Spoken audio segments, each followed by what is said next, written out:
देखा जाए तो नगर पंचायत नगर निगम के चुनाव चल रहे थे।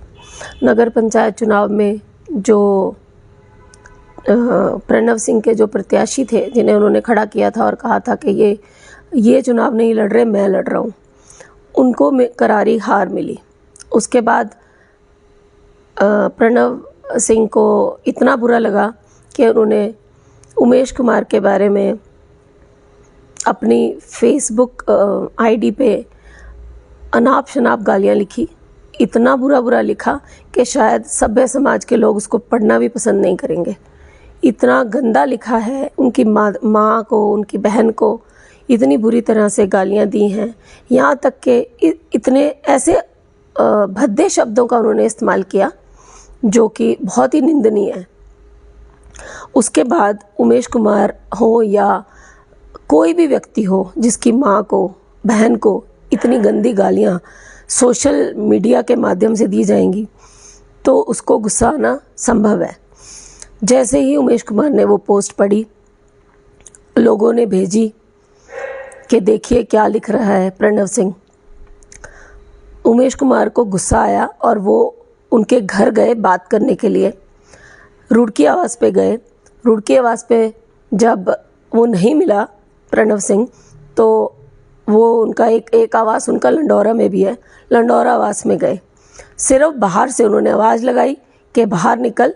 जब वहाँ से कोई बाहर नहीं निकला तो वो तुरंत लंडौरा से वापस आ गए अपने कार्यालय।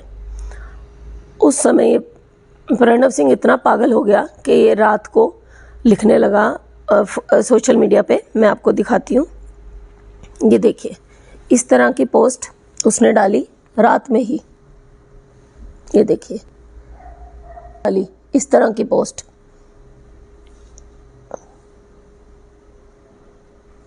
इस तरह की पोस्ट रात में ही उन्होंने डाली और अगले दिन उमेश कुमार ने लिख दिया था, सोशल मीडिया से इन्फॉर्म कर दिया था अपने समर्थकों को कि 5 बजे लक्सर कार्यालय पे हम एक मीटिंग करेंगे, उसमें डिसाइड करेंगे कि क्या करना है। प्रणव सिंह को ये पता था कि 5 बजे लक्सर कार्यालय पे मीटिंग है तो सब लोग वहीं होंगे। उसने एक गाड़ी भेजी उमेश कुमार के कार्यालय पे, रुड़की कार्यालय पे, और दिखवाया कि वहाँ पे उमेश कुमार है या नहीं। जब देख लिया कि उमेश कुमार नहीं है, ज़्यादा लोग भी नहीं है वहाँ, कुछ लोग बैठे हुए थे, फिर ये अपने 5, 7, 8 गाड़ियाँ लेके अपने गुंडों को लेकर वहाँ पहुँचा और ताबड़तोड़ गोलियाँ चलाई। 100 से ज़्यादा गोलियाँ इसने वहाँ चलाई और डंडों से हमारे लोगों को पीटा।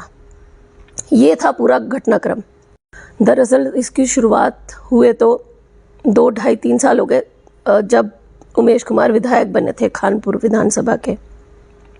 जब उमेश कुमार ने प्रणव सिंह की पत्नी देवयानी, जो उस समय भारतीय जनता पार्टी की प्रत्याशी थी, उन्हें हराया था, उसके बाद प्रणव सिंह उस हार को पचा नहीं पाए, क्योंकि पिछले 4 टर्म्स के वो विधायक थे खानपुर विधानसभा से, तो वो उस हार को पचा नहीं पाए और उमेश कुमार को बार बार सोशल मीडिया पे गलत शब्दों का इस्तेमाल करते रहे। कभी कुछ कहना, कभी कुछ कहना, यहाँ तक कि वो मेंढक भी कहते हैं उन्हें।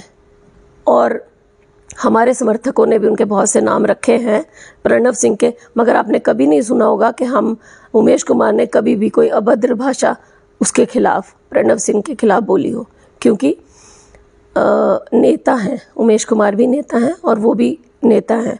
तो इस तरह जो नेता करते हैं वही उनके समर्थक भी फॉलो करते हैं। हमें तो एक मिसाल बनानी चाहिए, नेताओं को एक मिसाल पेश करनी चाहिए समाज में, ना कि एक दूसरे को अभद्र भाषा प्रयोग करके ये दिखाना चाहिए कि आप कितने नीच हैं।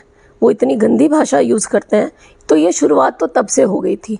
आए दिन प्रणव सिंह उमेश कुमार को उकसाते हैं, कुछ गलत बोलते हैं, मगर उमेश कुमार उनको जवाब देते हैं, परंतु सभ्य भाषा में। कभी कोई असभ्य शब्द उन्होंने इस्तेमाल नहीं किया, कभी उन्होंने माँ बहन की गालियाँ नहीं दी, कभी उन्होंने कुछ ऐसा गलत नहीं कहा, और गुज्जर समाज का उन्होंने हमेशा सम्मान किया है। ये कहना कि उमेश कुमार गुज्जर समाज के खिलाफ है, ये तो बिल्कुल गलत है। ये तो अफवाह फैलाई जा रही है। ये जान के प्रणव सिंह और उनकी पत्नी ये काम कर रहे हैं उमेश कुमार के खिलाफ, गुज्जर भाइयों को भड़काने का। हमारे पास बहुत से ऐसे वीडियो आ रहे हैं। अभी शायद कल रात भी देवयानी एक गांव में गई और वहाँ गुज्जर लोगों को इकट्ठा करके उमेश कुमार के खिलाफ भड़का रही थी। वो भी वीडियो हमारे पास आया। तो ये खुद ही गलत काम कर रहे हैं। मैं गुज्जर भाइयों से ये निवेदन करूँगी कि इस तरह बहकावे में ना आए और ये देखें कि उमेश कुमार सर्व समाज को साथ लेके चलते हैं और सबके लिए कार्य कर रहे हैं। कभी भी उन्होंने ऐसा नहीं किया कि ये इसने मुझे वोट नहीं दिया या ये उस समाज का है तो मैं उसका कार्य ना करूं।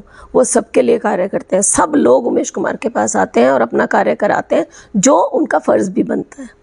पहले तो देवयानी जी को ये सोचना चाहिए कि क्या गुज्जर समाज का जो वो बार बार नाम लेते हैं, गुज्जर समाज, क्या सिर्फ उन्हीं के नेताओं का सम्मान है या उन्हीं के लोगों का सम्मान है? बाकी किसी का सम्मान नहीं है क्या? हमारा सम्मान नहीं है? उमेश कुमार का सम्मान नहीं है जिसकी माँ बहन को इतनी गंदी उनका पति गालियाँ दे रहा है? तब क्यों नहीं रोका इन्होंने उसे? देवयानी को तो उसी समय अपने पति को रोकना चाहिए था कि तुम क्या लिख रहे हो सोशल मीडिया पे, क्या लोगों में क्या दिखाना चाहते हो कि तुम कौन हो। सबको दिख गया कि ये कितना असभ्य आदमी है। तो देवयानी को कम से कम देखना चाहिए, वो भी एक महिला हैं, उनकी भी बेटियां हैं, उनके यहाँ भी औरतें होंगी, महिलाएं होंगी जिनके बारे में अगर ये हमारे बारे में, उमेश कुमार की माँ के बारे में, बहन के बारे में बोल सकता है तो औरों के बारे में भी बोलता ही होगा। तो देवयानी जी को मैं ये कहूँगी कि अपने पति को संभालें। पहले ये ना सोचें कि उन्हीं का सम्मान है, हमारा सम्मान नहीं है। और रही गुज्जर समाज की बात, गुज्जर समाज के किसी भी व्यक्ति को उमेश कुमार ने या हमारी टीम ने या हमारे किसी भी समर्थक ने कभी कुछ गलत नहीं कहा है और ना कभी कहेंगे। उमेश कुमार 36 बिरादरियों का नेता है, सिर्फ एक गुज्जर समाज नहीं, सारी जितने भी समाज हैं सबका नेता। और जो गुज्जर समाज के नेता हैं, मैं उनसे भी पूछना चाहूँगी, क्या सिर्फ आप गुज्जर बिरादरी का ही वोट पाते हैं क्या? उनका वोट पाके ही नेता बने हैं? नेतागिरी या राजनीति सबको साथ लेके ही होती है, ऐसे नहीं होती। सिर्फ एक बिरादरी पे राजनीति नहीं की जाती। और जो समाज की बात है तो समाज हमारा भी है, सभी का अपना एक समाज होता है। ये बहुत दुखद है। किसी को भी अच्छा नहीं लगेगा कि उत्तराखंड जैसे शांत प्रदेश में इस तरह की हरकत की जाए। परंतु चाहे कोई भी हो, चाहे उत्तराखंड का कोई भी व्यक्ति हो या पूरे देश का, प्रदेश का कोई भी व्यक्ति हो जिसकी माँ बहन को गाली दी जाए, तो वो ज़रूर रिएक्शन देगा। यही रिएक्शन उमेश कुमार ने दिया है, इसके अलावा उन्होंने कुछ नहीं किया है। बाकी प्रणव सिंह ने क्या किया है वो सब जग जाहिर है। वो पहली बार नहीं कर रहे, उनकी तो आदत है, वो पहले भी करते हैं। उनके पहले भी सोशल मीडिया पे बहुत सारे वीडियोस वायरल हैं जिसमें वो ये कार्य करते हैं। जो उन्हें तमंचे दिखाने का शौक़ है और इस बार तो उन्होंने हद ही कर दी। एक नेता, एक प्रेजेंट सिटिंग विधायक के कार्यालय पे जाके उन्होंने गोलियां चलाई हैं, वो भी 2-4 नहीं 100 से अधिक गोलियां उन्होंने वहाँ बरसाई हैं और उसका वीडियो बना के अपने ही पेज पे लोड भी किया है। कितनी शर्मनाक बात है ये। उनको कोई डर ही नहीं है, खौफ ही नहीं है। क्या इसलिए डर नहीं है कि वो बीजेपी के नेता हैं? क्या वो सत्ताधारी पार्टी के नेता हैं इसलिए उनको कोई खौफ नहीं है? परंतु उनके खिलाफ कार्रवाई हुई, इसलिए मैं धामी सरकार की शुक्रगुजार भी हूँ कि जल्द से जल्द उन्होंने कार्रवाई करवाई है। और उम्मीद है कि आगे भी इसी तरह उनको सज़ा मिलेगी। जो उन्होंने गलत कार्य किया उसके लिए उनको सज़ा ज़रूर मिलेगी। उत्तराखंड में मैं सभी उत्तराखंड के अपने भाइयों से, बहनों से, माताओं से, सबसे ये निवेदन करूँगी कि पहले पूरा प्रकरण जान लें कि क्या है, उसके बाद ही सोशल मीडिया में लिखना या किसी के भी खिलाफ लिखना या बोलना शुरू करें। पहले जान लें कि प्रकरण क्या है। कुछ लोगों को पता ही नहीं है पूरी बात और लिख रहे हैं। उमेश कुमार के खिलाफ भी लिख रहे हैं, प्रणव सिंह के खिलाफ भी लिख रहे हैं। उमेश कुमार ने हमेशा उत्तराखंड के लिए अपना योगदान दिया है, चाहे वो कोरोना काल हो, चाहे 2013 की आपदा हो। कोई भी समय जब उत्तराखंड को उमेश कुमार की ज़रूरत थी, उमेश कुमार हमेशा खड़े रहे। पहले ये देखिए कि उमेश कुमार और प्रणव सिंह में कितना डिफरेंस है।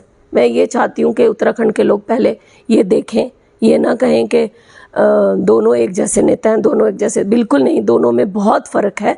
पहले आप देखिए, पूरा प्रकरण जानिए। क्या कोई माँ और बहन की गालियाँ सुनेगा? क्या आप सुनेंगे? कोई नहीं सुनता। तो रिएक्शन देना तो बनता था, परंतु फिर भी मैं ये कहूँगी जो कुछ भी प्रकरण हुआ है वो बहुत दुखद है।